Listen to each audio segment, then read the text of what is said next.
तो सभी लोग अपने कैमरास को ऑन रखेंगे, रूल से कंप्लाई करेंगे। शुरू करते हैं। आज हमारी पहली क्लास है पेपर 2 को लेकर। ठीक है, हमें जानना होगा पेपर 2 की रिक्वायरमेंट्स क्या है, पेपर 2 लिखवाया क्यों जा रहा है,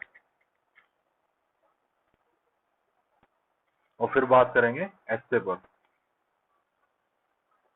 देखो, एज एन ऑफिसर, चाहे आप कोई भी ऑफिसर बन रहे हैं, एज एन ऑफिसर आपके अंदर एक स्किल होनी बहुत जरूरी है, जिसे कहते हैं कम्युनिकेशन स्किल। यानी कि मुद्दों को, चीजों को एक्सप्रेस करने की, कहने की।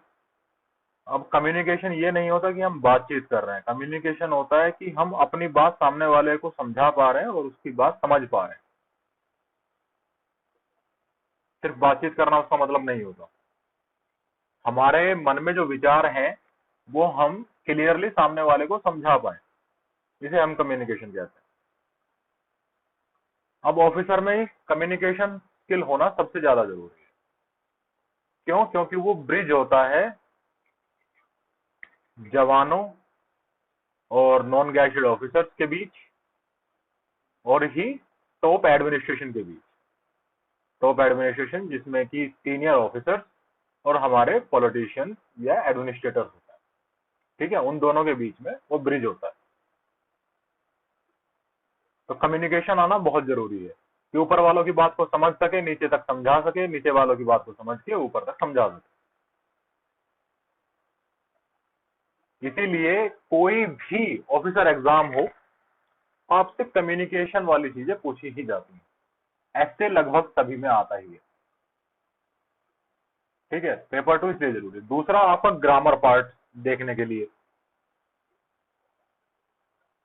क्योंकि ये इंडिया है, यहाँ पे आज भी ऑफिशियल लैंग्वेज इंग्लिश ही है, जो ज्यादातर चलती है। और जवानों में आज भी हिंदी प्रचलित है। तो आपको दोनों भाषाएं आनी चाहिए ग्रामर पार्ट के साथ। तो ये कुछ छोटी छोटी चीजें हैं जिससे ये बिल्कुल पक्का करना होता है कि आपको कम्युनिकेशन पार्ट बहुत अच्छे से आता है, आप बात को समझते हैं, समझाते हैं, भाषा की जरूरत को देखते हुए। अब कौन सा क्वेश्चन किस लिए पूछा जा रहा है वो अलग अलग चीज है। अब हम पहले बात करेंगे आज ऐसे की, उसके बाद बात करेंगे कभी और आर्ग्यूमेंट। आज है ऐसे निबंध। निबंध कहा जाता है शब्दों के बंधन में। इसका मतलब होता है शब्दों के बंधन में किसी एक अभिव्यक्ति को रखना। निबंध। चीज क्या है? चीज है कम्युनिकेशन। ठीक है, वस्तु क्या है? कम्युनिकेशन। किस तरह का कम्युनिकेशन? सबसे पहले कम्युनिकेशन को समझते हैं। कम्युनिकेशन मल्टी डायरेक्शनल होता है। वो दाएं बाएं यानी कि साइडवेज भी चलता है, वो ऊपर नीचे यानी कि वर्टिकल भी, और हॉरिजॉन्टल भी। चारों तरफ कम्युनिकेशन चल सकता है। जब हम हायरार्की को समझते हैं, यानी कि टॉप डाउन अप्रोच या किसी और हायरार्की को, तो हम देखते हैं कि आप कम्युनिकेट अपने सीनियर, अपने जूनियर के साथ भी कर सकते हैं, और आप अपने साथ वालों के यानी कि अपने कलीग्स के साथ भी, अपने साथ के स्टूडेंट्स के साथ भी कर सकते हैं। आप सभी एक लेवल पे हो तो कम्युनिकेशन साइडवेज होगा। ठीक है, जैसे आप सभी क्लास में बैठे हुए हो, आप सभी स्टूडेंट्स हो, आपस में बात करोगे तो उसे साइडवेज कम्युनिकेशन बोलेंगे। लेकिन जब वो हायरार्की में होगा, आप अपने से ऊपर वाले लेवल के साथ बात कर रहे होगे, अपने टीचर्स के साथ बात कर रहे होगे, अपने सीनियर्स के साथ बात कर रहे होगे, तो वो टॉप डाउन अप्रोच पे या फिर वर्टिकल अप्रोच पे होगा। तो जो हमारा कम्युनिकेशन है वो मल्टी डायरेक्शनल होता है। वो साइडवेज भी चल सकता है और वो टॉप डाउन भी चल सकता है, या तो ऊपर की तरफ या नीचे की तरफ। समझे? बहुत छोटी सी बात है। अब एस्से क्या है? एस्से है एक पार्ट ऑफ कम्युनिकेशन जो वर्टिकल हायरार्की में चलता है।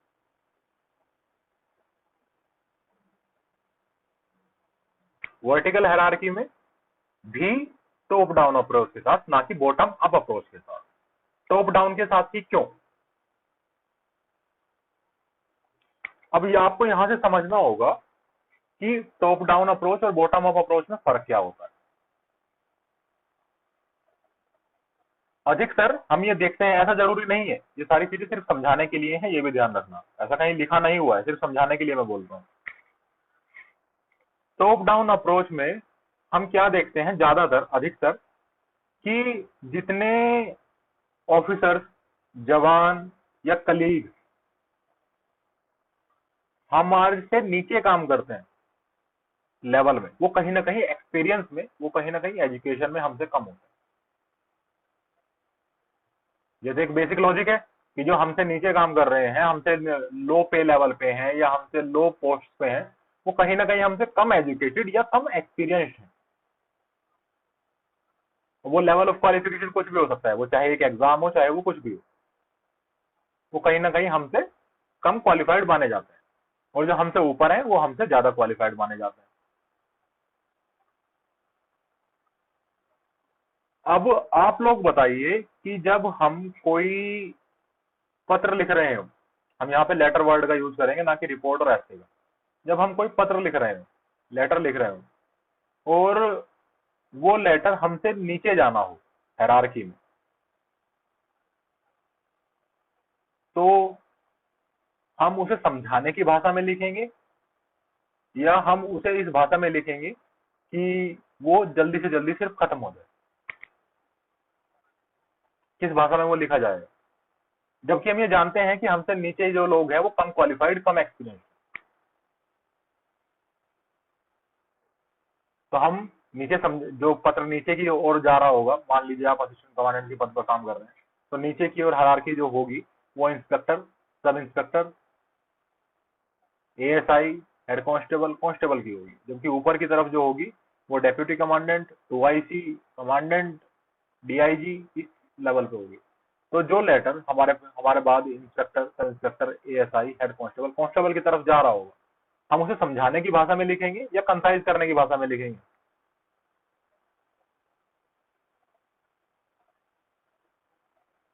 डेफिनेटली समझाने की भाषा में वो लिखा जाएगा, है ना, जिसे हम एक्सप्लेनेटरी नेचर बोलेंगे। तो essay is a part of communication which has the nature of explanation. तो इसे टॉप डाउन अप्रोच कम्युनिकेशन के पार्ट में रखा जाता है। हमेशा बिल्कुल ध्यान में रखते हैं कि ये कुछ समझाने के लिए दिया जा रहा है। अगर आप ये समझ जाएं कि आप जो एस्से लिख रहे हैं वो किसी को समझाने के लिए है, तो शायद आपका एस्से ऑटोमेटिकली अच्छा होगा। आप सोचते हो कि मैं ज्यादा से ज्यादा चीजें उसमें कवर कर दूं, ज्यादा से ज्यादा चीजें उसमें लिख दूं, लेकिन असल में पूछा क्या जा रहा है कि क्या हम कुछ चीजें समझा सकते हैं?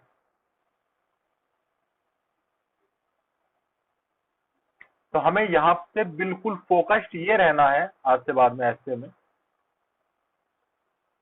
कि हमें एक्सप्लेनेशन देनी है within word, within number of word, bounding way में, इसीलिए बोलते हैं निबंध। अब समझाना कैसे?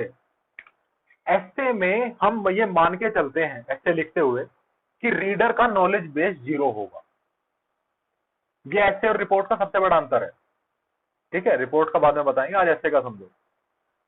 एस्से में हम ये अज्यूम करते हैं कि रीडर का नॉलेज बेस 0 होगा उस टॉपिक पे जिस पे हम एस्से लिख रहे हैं। यानी मान लीजिए अगर मैं कहता हूं कि write an essay on climate change, ठीक है, कि आप क्लाइमेट चेंज पे एस्से लिखिए, तो हम ये मानकर चलेंगे कि जो भी कैंडिडेट, जो भी इंसान उस एस्से को पढ़ेगा, उसे क्लाइमेट चेंज के बारे में 0 जानकारी होगी।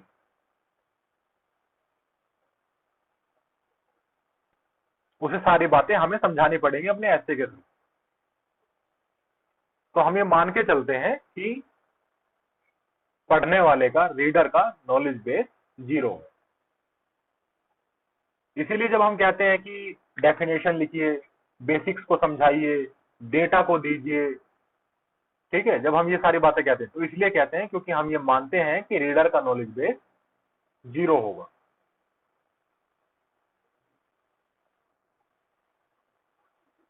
प्लस उसकी लैंग्वेज कैसी होनी चाहिए?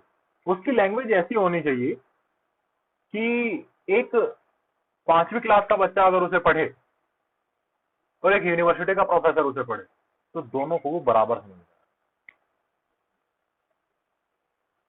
अगर मैं आपका लिखा हुआ ऐसे एक 5th क्लास के बच्चे को देता हूं जो पढ़ना जानता है और दूसरी तरफ एक प्रोफेसर को देता हूं जो पढ़ाना जानता है और उसके बाद उन दोनों से क्वेश्चंस पूछूं तो वो दोनों उसके आंसर करने में कैपेबल हों।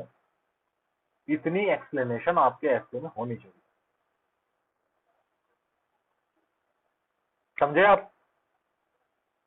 हमेशा एक्सप्लेनेटरी नेचर में ही ऐसे लिखा जाता है। क्लियर है? तो कभी भी ये नहीं सोचते कि ये तो बेसिक है, कभी भी ये नहीं सोचते कि हम तो कुछ अलग ही लिख देंगे, हम इसे ऐसे शुरू कर देंगे, हम उसमें वैसे लिख देंगे। नहीं, हमेशा ये ध्यान रखना चाहिए क्या पढ़ने वाले को समझ में आएगा कि मैं कहना क्या चाहता हूँ। तो ये तो है बेसिक नेचर ऐसे भी। अब एज एन यूपीएससी एस्पिरेंट आपको कुछ चीजें समझनी होती है ऐसे में।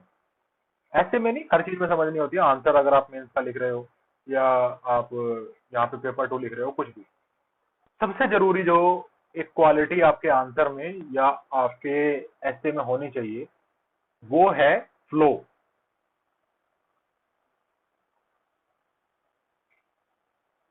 अगर मैं आपका आंसर पढ़ना शुरू करता हूं, अगर मैं आपका ऐसे पढ़ना शुरू करता हूं तो लगातार एक फ्लो रहना चाहिए कि वो चीज मैं बीच में ना छोड़ू, वो टूटे ना।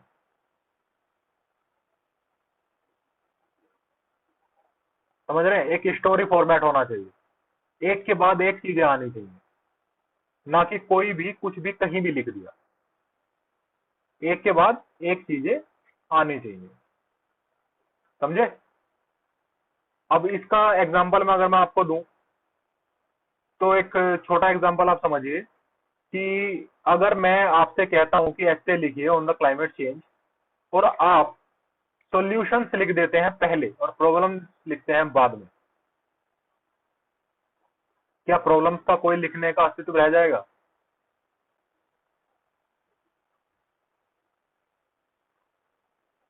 प्रॉब्लम लिखने का कोई मतलब रह जाएगा अगर आपने पहले सॉल्यूशंस लिख दिए हो?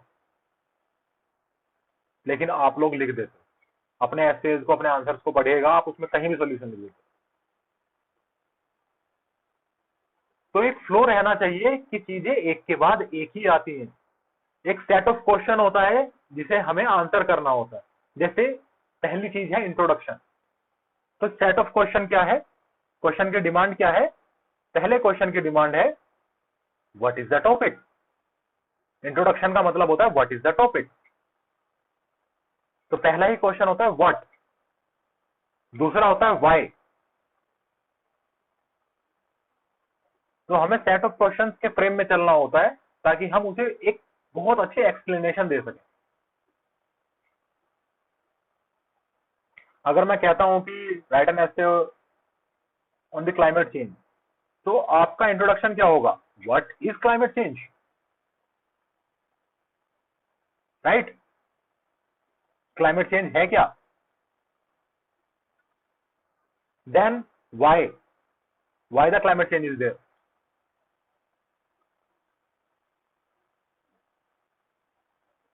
तो एक सेट ऑफ क्वेश्चंस में हम चलेंगे जिसे धीरे धीरे हम एक स्टोरी फॉर्मेट में लेके आएंगे, हम एक्सप्लेनेशन उसमें बनाएंगे। जब हम उसमें एक्सप्लेनेशन बना देंगे, स्टोरी फॉर्मेट में ले आएंगे और विद इन टाइम फ्रेम हम उसे पूरा कर रहे होंगे, तो आपको बहुत ज्यादा सोचने की जरूरत नहीं पड़ेगी। देखो, मैं ऐसे समझाने की क्लासेस कम से कम 7 लेता हूँ, जब जाके ऐसे समझ में आता है। लेकिन आप लोग काफी एक्सपीरियंस हो, शायद बातों को यहीं पे समझ पा रहे होंगे, इसीलिए मैं एक क्लास में इस चीज को खत्म करूंगा। ठीक है? नहीं आएगा फिर से बात करेंगे, लेकिन कोशिश करूंगा कि यहीं पे आ जाए। बहुत ज्यादा शॉर्टकट ले रहा हूं मैं बीच बीच में, लेकिन ये मान के ले रहा हूं कि आपका लेवल ऑफ अंडरस्टैंडिंग अच्छा है।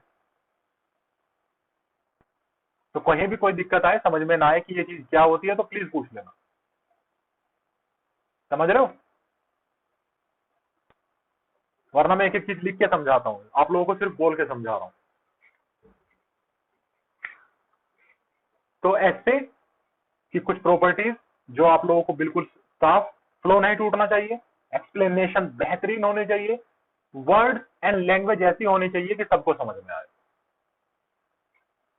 ये 3 प्रॉपर्टीज आपकी होनी चाहिए, ठीक है? इसके अलावा कोई कुछ भी कहे ध्यान मत दो, ये 3 प्रॉपर्टीज होनी चाहिए।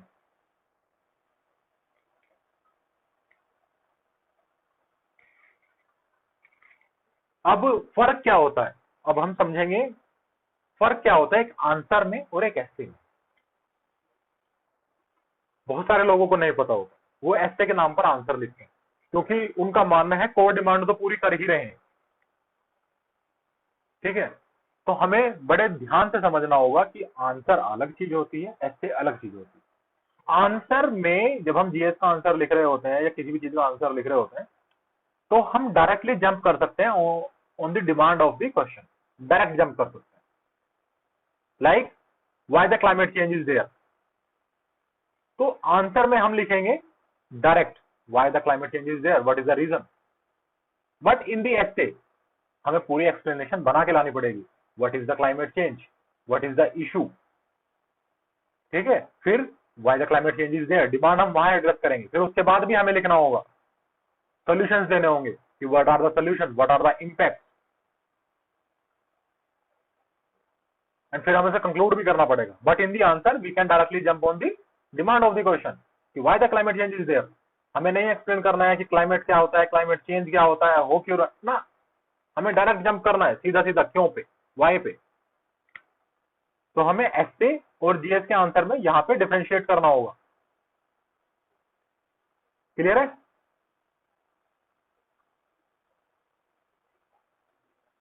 तो एसए कैसे लिखें कि आपका 360 कवर हो, एक्सप्लेनेशन अच्छी हो और स्टोरी फॉर्मेट बना रहे।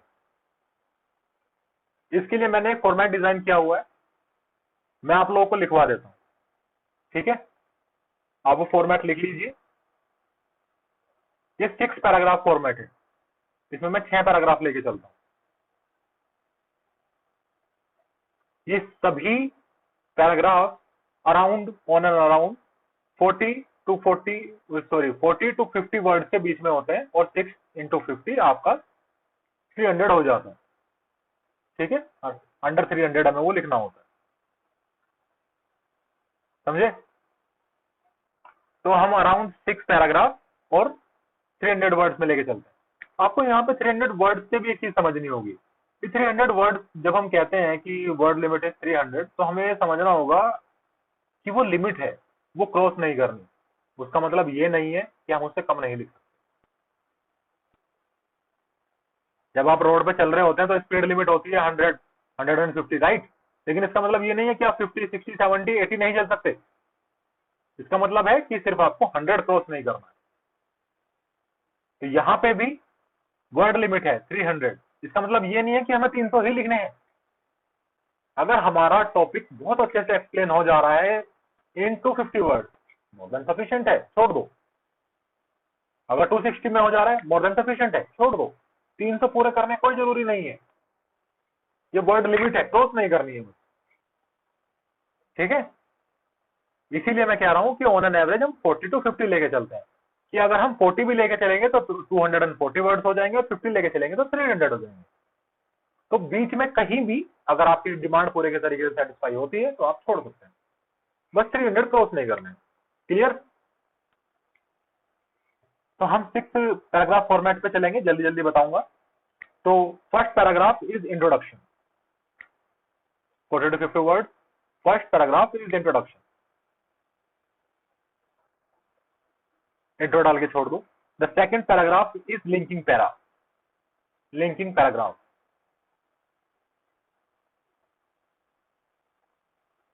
Then the main body para 1। इनके सामने लिखने की जगह छोड़ना, मैं बताऊंगा इनमें क्या लिखना होगा। The main body para 1, then the main body para 2, then main body para 3, then closing statement.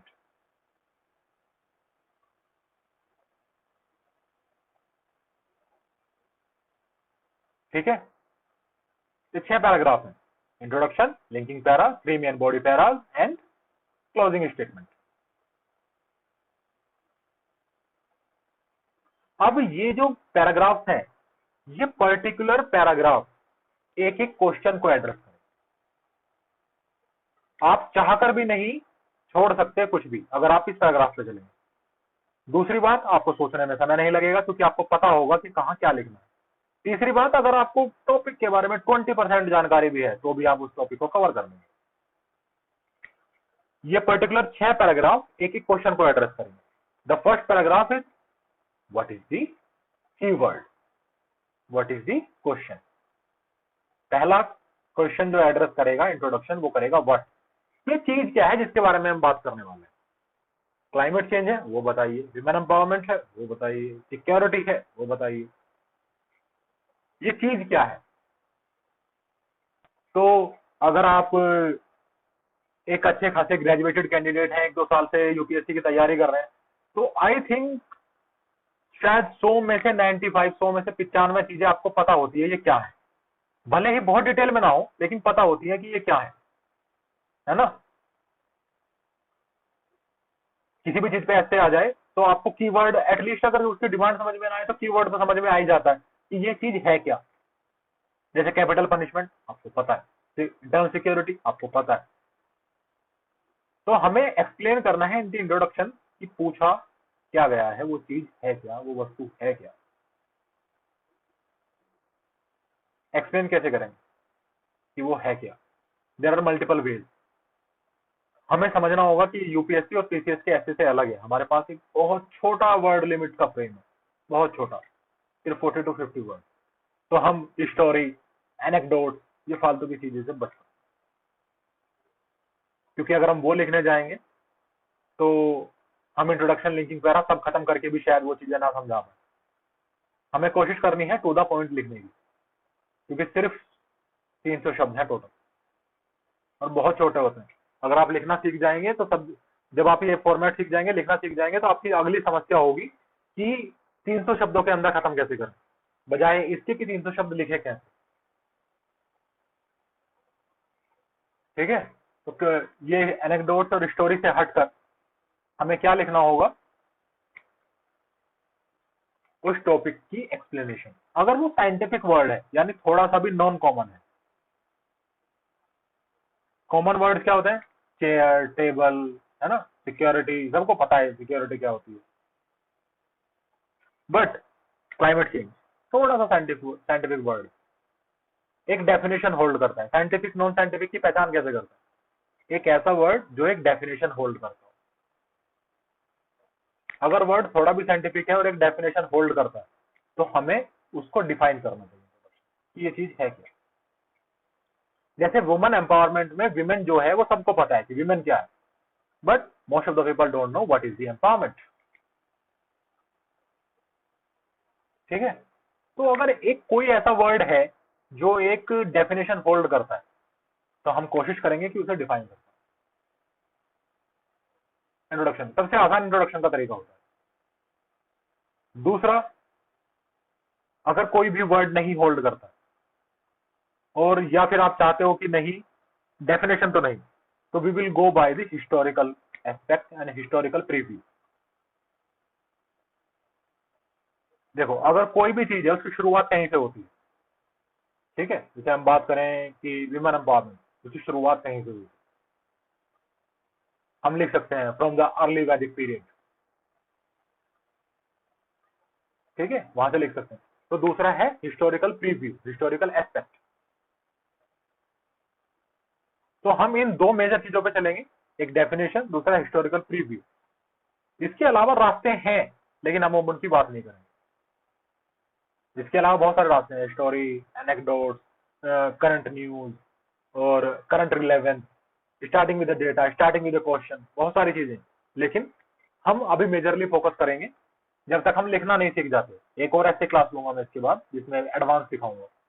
अभी बेसिक पे बात करेंगे। तो बेसिक में दो चीजें हैं, या तो हम डिफाइन करेंगे what is the topic, historical prospect के साथ भी या उसकी डेफिनेशन के साथ, ठीक है, कि वो चीज है क्या। Then the next paragraph, linking para. शायद कोई और इस चीज से अग्री ना करे, लेकिन मैं कहता हूं कि इससे इंपॉर्टेंट पैराग्राफ आपके ऐसे नहीं। This is the most important paragraph in your essay, and in this para we define why the question is being asked. ये जो सवाल है, ये जो क्वेश्चन है, ये हमसे पूछा क्यों गया है।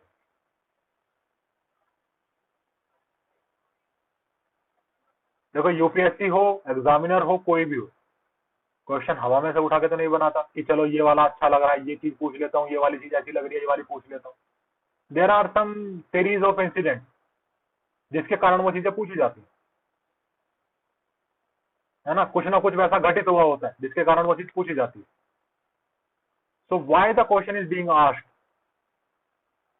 वो घटना अगर हमें पता हो जिसके कारण वो चीज पूछी जा रही है, तो शायद आपका बाकी ऐसे पढ़ा भी ना जाए। यहीं पढ़ के और समझ जाएं कि इस बच्चे को पता है क्यों पूछा जा रहा है, क्या रीजंस है, और इसे पूरी घटना के बारे में पता है। ठीक है, तो ये सबसे इंपॉर्टेंट पार्ट है लिंकिंग पैरा, यानी कि क्या को डिमांड से कनेक्ट करने वाला पैरा। इंट्रोडक्शन है क्या, कि वो चीज है क्या, मेन बॉडी क्या है, डिमांड जिसे हम सेटिस्फाई करेंगे, लेकिन वो दोनों कनेक्ट कैसे हो रही है, ये चीज पूछी क्यों गई है हमसे, वो है लिंकिंग पैरा।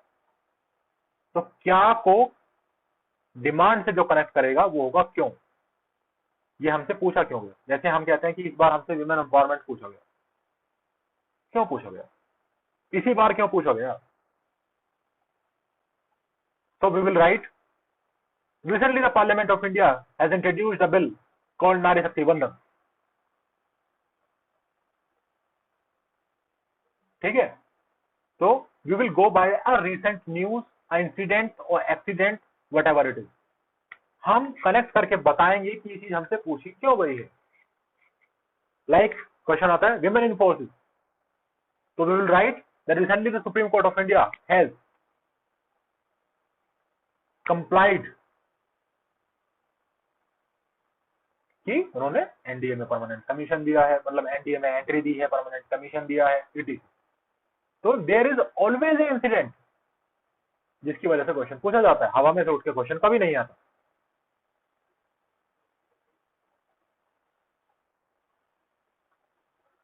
समझ रहे हो। तो क्या को डिमांड से कनेक्ट करने के लिए हमें बताना पड़ेगा कि ये क्वेश्चन पूछा क्यों गया है, और अगर हम ये बताने में सक्सेसफुल हो जाते हैं कि ये क्वेश्चन क्यों पूछा गया है, तो यकीन मानिए मेजर ऐसे तो पढ़ा भी नहीं जाता। जब हमें ये पता है कि ये पूछा ही क्यों गया है, तो हमें ये भी पता है कि बच्चे ने सब पढ़ रखा है, छोड़ो।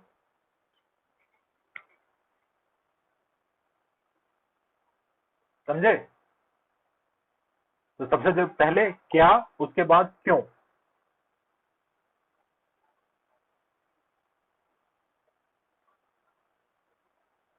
उसके बाद है अभी क्या, मेन बॉडी पैरा 1।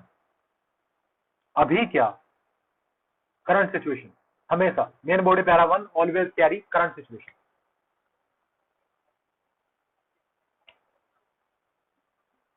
अभी क्या, फिलहाल में क्या, और आपके पास जो डेटा होता है वो करंट का होता है। तो दिस इज द पैरा जहां आपको डेटा कोड करना होता है, जहां आपको फैक्ट्स कोड करने होते हैं, करंट सिचुएशन जस्टिफाई करने के लिए कि करंट सिचुएशन है क्या। जैसे विमेन एम्पावरमेंट या विमेन इन फोर्सेज ले लेते हैं। विमेन इन फोर्सेज हमने बता दिया, विमेन इन फोर्सेज का इंट्रो दे दिया, लिंकिंग पैरा दे दिया, then we came to the main body para 1, what is the current situation. तो हम क्या बताना शुरू करेंगे इसमें, the situation improve from the past but not on the level we have expected.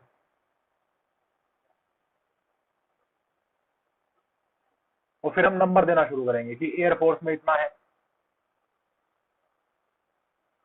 Navy में इतना है, आर्मी में इतना है, सीएपीएफ में इतना है विमेन्स का number. But we are far behind from the countries like this and that जिनमें नंबर इतना है। हम बताएंगे कि इंडिया में फीमेल्स की पॉपुलेशन इतने परसेंट है, बट उनका रिप्रेजेंटेशन इतना कम है, उनका रिप्रेजेंटेशन इतने परसेंट है। तो करंट सिचुएशन, करंट डेटा के साथ में किसी भी चीज पे जाओ आप बता पाओगे।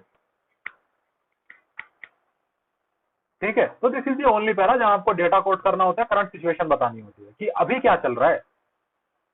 क्लाइमेट चेंज पे होगा तो क्लाइमेट की अभी की क्या कंडीशन है, विमेन पे होगा तो विमेन की अभी की क्या कंडीशन है। कोई भी टॉपिक उठाओ ए टू जेड कहीं से भी ये फिट होगा, और ये आपको हमेशा मजबूर करेगा कि कुछ डेटा कोड करिए, कुछ फैक्ट्स कोड करिए। ठीक है, और अगर डेटा और फैक्ट्स कोड करेंगे तो हमेशा कोशिश करेंगे कि विद सोर्स कोड करें, यानी कि ऑलवेज से according to this and that report. Be authenticated, लगना चाहिए कि नहीं भी याद है कौन सी रिपोर्ट है, लिख दो अकॉर्डिंग टू रिपोर्ट। जैसे मुझे नहीं याद है कि फोर्सेज में कितनी वीमेंस है, मैं वो अप्रोक्सीमेशन लिख रहा हूँ कि 17% है, 13% है, 15% है, तो I will go by the according to the ministry of defence report. ठीक है, according to the ministry of home affairs report. तो हमेशा वैलिडेशन आप देके चलेंगे। जब आप देखो अभी आपको ये लगेगा कि ये चीजें हर एक में नहीं लगेगी, ऐसे नहीं होगा, लेकिन देखो 40 से 45 वर्ड लिखने, अगर सिर्फ 2 नंबर भी पता होंगे ना, सिर्फ 2 नंबर भी, तो 40 वर्ड कहाँ निकल जाएंगे पता नहीं चलेगा। अगर सिर्फ 2 नंबर भी हमें पता हो, कौन से 2 नंबर, कि विमेन का टोटल रिप्रेजेंटेशन कितना है और भारत में विमेन कितनी है, सिर्फ 2 चीजें पता हो कि 48% विमेन है, हमें पता है। ठीक है, और टोटल रिप्रेजेंटेशन कितना है, अराउंड 11% है। बस ये 2 चीजें पता है, मैं एसए को इतना डिटेल्ड बना दूंगा इन 2 चीजों से कि पढ़ने वाले को लगेगा कि इसे तो पता नहीं क्या ही पता है।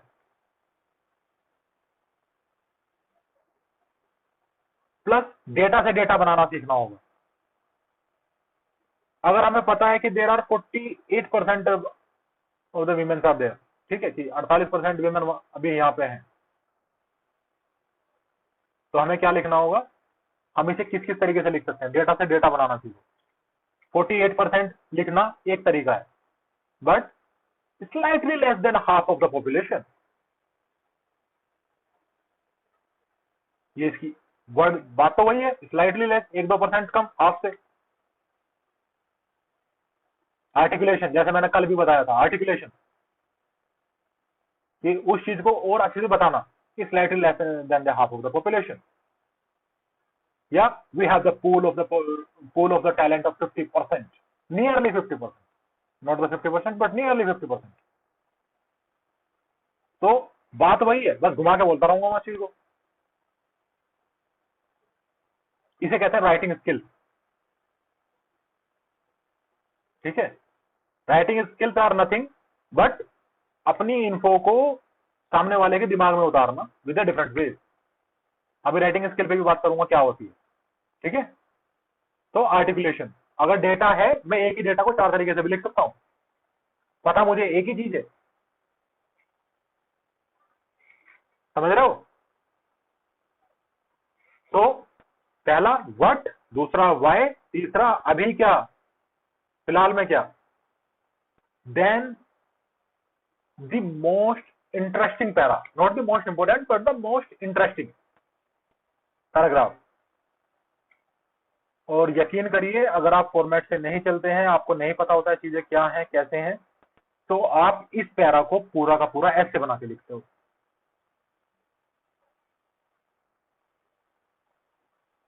क्या है ये para, main body para 2, reasons and impact. अगर आपको नहीं पता है कि ऐसे कैसे लिखना है, उसका मतलब क्या है, कैसे कवर करना है, तो आप पूरे ऐसे में रीजंस एंड इम्पैक्ट भरते हो। हमने जस्ट पहले बताया अभी की क्या सिचुएशन है, अब हम बताएंगे वो सिचुएशन अराइज कैसे हुई, what are the reasons behind that situation, वो सिचुएशन बनी कैसे, वो सिचुएशन आई कैसे, समझे। तो यहां पे हम बताएंगे वो सिचुएशन आई कैसे, what are the reasons behind that, like why the number of women are less in the forces, we will give the reason like orthodox mindset of the population of India, patriarchal society, ठीक है, ये दो reason तो सभी को पता है। तो अगर बहुत मॉडर्न रीजन नहीं भी पता है तो मैं वर्ड चेंज करके उन्हें मॉडर्न बना दूंगा। जैसे एक बेसिक कैंडिडेट लिखता है the people of India are not comfortable of sending their daughters to the army, navy और defence, they don't want their daughters to join the defense. But an expert candidate will say, because of the orthodox mindset, the citizens of India don't comply with the modernization.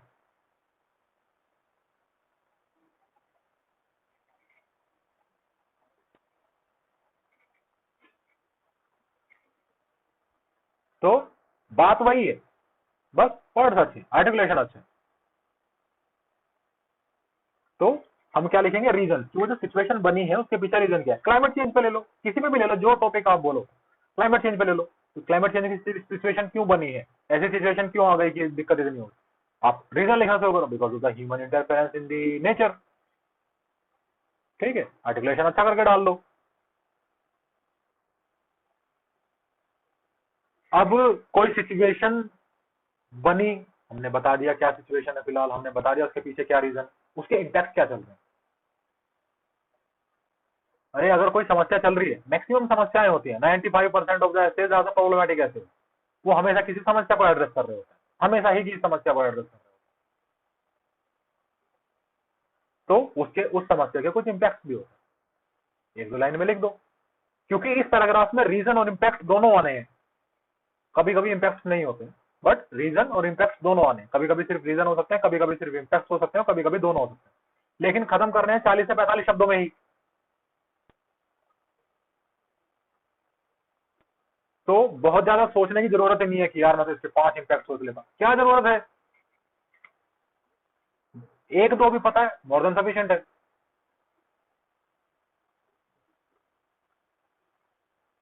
और plus जैसे मैंने कह दिया कि reason, but there are, जो reason हैं इसकी categories होती हैं, the reason are problem, the reason are issues, ठीक है, दोनों चीजें अलग होती हैं, रीजन अलग चीज होती हैं, इश्यूज अलग होते हैं, प्रॉब्लम अलग होती है।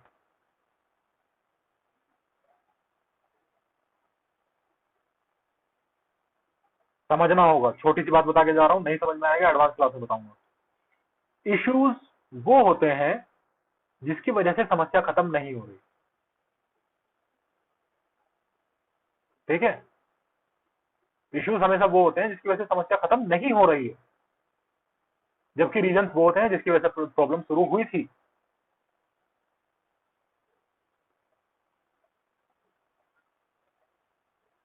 ठीक है, दोनों चीजों में अंतर है, रीजन जहां से शुरू हुई थी और इश्यूज जिसकी वजह से खत्म नहीं हो रहे हैं। Like if you talk about poverty, तो हम क्या बोलेंगे कि इलिटरेसी इज द इशू, कि इलिटरेसी की वजह से पॉवर्टी खत्म नहीं हो रही है, बट शुरू किसकी वजह से हुई थी, because of the heavy population.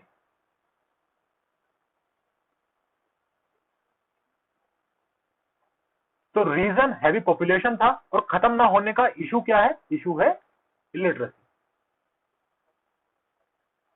समझ में आया थोड़ा सा, बहुत ज्यादा समझने की कोशिश मत करो, जब लिखोगे तब समझ में आ जाएगा, थोड़ा समझ में आया, तो ये चीजें अलग होती हैं। तो फर्स्ट पैराग्राफ व्हाट, दूसरा व्हाई, तीसरा अभी की कंडीशन, चौथा कि वो कंडीशन बनी क्यों, और अगर बनी है तो उसके इम्पैक्ट क्या है। Now jump to the 5, how government is handling the situation. Always the government, not you. आप अपने नहीं देंगे, ऑलवेज द गवर्नमेंट। तो यहां पे आप कोट करेंगे स्कीम्स, बिल्स, फैक्ट्स, यहां पे कोट करेंगे आप। जो स्कीम आपको कोट करनी है, like women empowerment, Beti Bachao Beti Padhao, यहां पे कोट करो। ठीक है, क्लाइमेट चेंज पे कुछ करना है, यहां पे कोट करो, like the solar pump PTC. Agriculture पे कोट करना है, किसान सम्मान निधि, यहां पे कोट करो। How government is handling the situation, how government wants to improve the situation, हमेशा ये पैराग्राफ वहां जाएगा। Solutions by the experts, NGOs and government, not by you.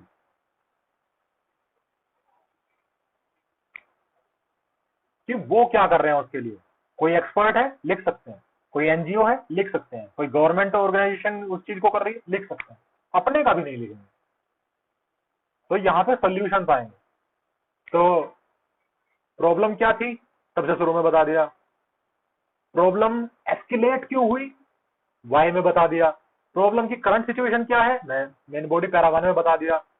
Problem के पीछे के रीजंस, इश्यूज, इंपैक्ट क्या है वो बता दिए। आप प्रॉब्लम का सोल्यूशन भी बता दिया कि गवर्नमेंट क्या कर रही है। ठीक है, यहां तक कोई दिक्कत। The next paragraph is closing statement. There are always two type of closing statement, one is conclusion, the other one is way forward. एक होता है कंक्लूजन, एक होता है वे फॉरवर्ड। हमें यहां पे पहले डिसाइड करना होगा कि एस्से का टाइप क्या है। एस्से का टाइप मतलब एस्से पूछना क्या चाहता है। क्या एस्से प्रॉब्लमेटिक एस्से है, किसी प्रॉब्लम को एड्रेस करना चाहता है। क्या एस्से आर्ग्यूमेंटेटिव है, वो डिबेट चाहता है। ठीक है, तो अगर वो डिबेट चाहता है तो हम डिबेट को क्या करते हैं, कंक्लूड। कंक्लूड मतलब सारांश, यानी कि पूरा सार बता रहे हैं, ऊपर से नीचे तक जो बताया उसका सार बता दिया एक बैलेंस वे में। And the other way is, अगर प्रॉब्लमेटिक है, किसी प्रॉब्लम को एड्रेस कर रहा है, तो what is the way forward. तो हम बताएंगे वे फॉरवर्ड की आगे की राह क्या होगी। यहां पे हम अपने सोल्यूशन, अपने विचार व्यक्त करें। यहाँ पे हमें किसी डेटा, फैक्ट, जानकारी की कोई जरूरत नहीं है। यहाँ पे हम हमारे लॉजिक, हमारे सोल्यूशन कि गवर्नमेंट और क्या कर सकती है या कोई चीज फेल क्यों कर रही है। Like if we talk about sanitation, ठीक है भाई, पॉल्यूशन है, गंदगी है, प्रॉब्लम है, तो वे फॉरवर्ड में क्या लिखेंगे, अपने सोल्यूशन। तो वी कैन से कि alone government can't do anything, we as a society, we as a citizen has to help the government and will go hand by hand. तो अपनी बातों को एक अच्छे आर्टिकुलेशन के साथ में उसमें डाल देना, अपने सोल्यूशंस भी बताने कि गवर्नमेंट तो अपना काम कर ही रही है, पर सिटीजन को भी करना होगा। गवर्नमेंट को अपनी जिम्मेदारी समझनी होगी, लोगों को अपनी जिम्मेदारी समझनी होगी। आगे क्या किया जाना चाहिए। अगर विमेन एम्पावरमेंट है, we have to encourage the women to take part in the different recruitment drives of the defence. समझ रहे हो। तो वहां पे कंक्लूसिव स्टेटमेंट जो आएगी, अगर डिबेटिव ऐसे है तो वो ऐसे आ जाएगी, प्रॉब्लमेटिक ऐसे है तो वे फॉरवर्ड आएगा।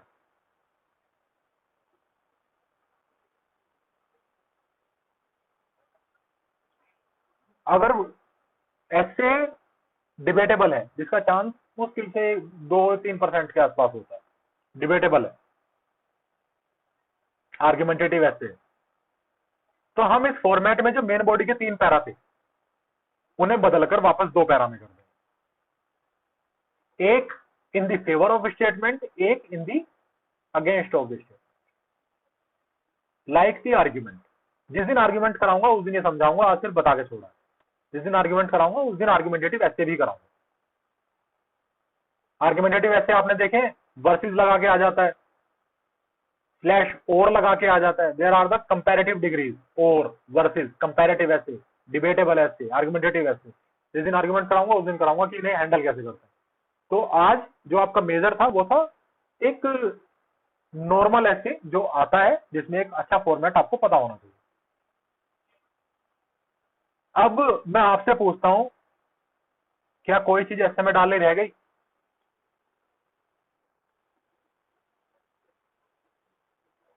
डेटा डाल दिया, करंट डेटा डाल दिया, क्या है वो बता दिया, क्यों है वो बता दिया, रीजन बता दिए, इम्पैक्ट बता दिया, सॉल्यूशन बता दिया, गवर्नमेंट की स्कीम बता दी, अपने विचार बता दिए, कुछ रह गया?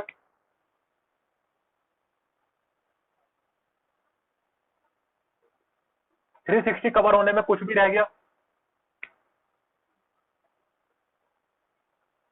क्या किसी भी चीज पे 40 शब्द सोचने में हमें बहुत ज्यादा समय लगेगा? केवल 40 शब्द।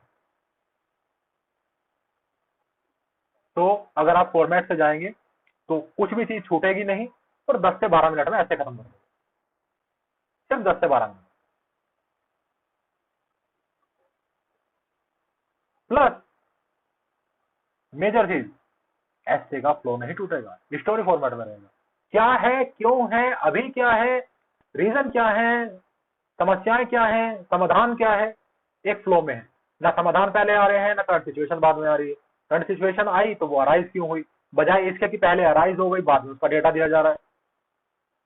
एक फ्लो चल रहा है, एक्सप्लेनेटरी है, पहले बताओ क्या है, सबको समझ में आ गया, अच्छा ये चीज है भाई, अच्छा ये जो घटना हुई थी ये इस चीज के कारण हुई थी, दूसरे में घटना भी बता दी। ठीक है। आप देखोगे कि मेजर जो पॉडकास्टर्स हैं वो भी इसी फॉर्मेट को फॉलो करते हैं आपको स्टोरी सुनाने के लिए। क्या है, सबसे पहले बताते हैं चीज क्या है, उसके बाद ये अभी हाईलाइट में क्यों आई है, फिर डेटा फैक्ट देना शुरू करते हैं कि ये ऐसा हो रहा है, वो ऐसे हो रहा है, ये सब ऐसे हुआ था। फिर रीजन, इम्पैक्ट, जो भी कोई पॉडकास्ट सुनता हो उसे समझ में आ जाएगा कि वो इसी फॉर्मेट में चलते हैं, होगी क्योंकि स्टोरी फॉर्मेट है।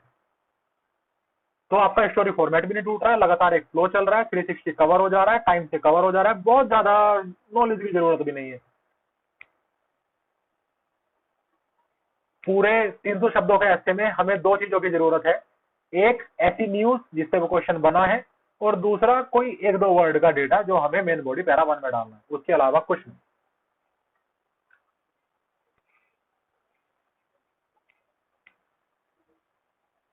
समझे?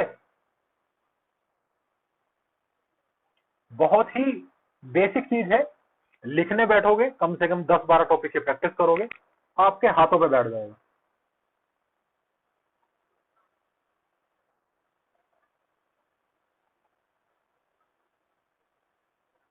क्लियर है? चलिए, any doubt? Yes mister Shubham Raj, sir please turn on your mic.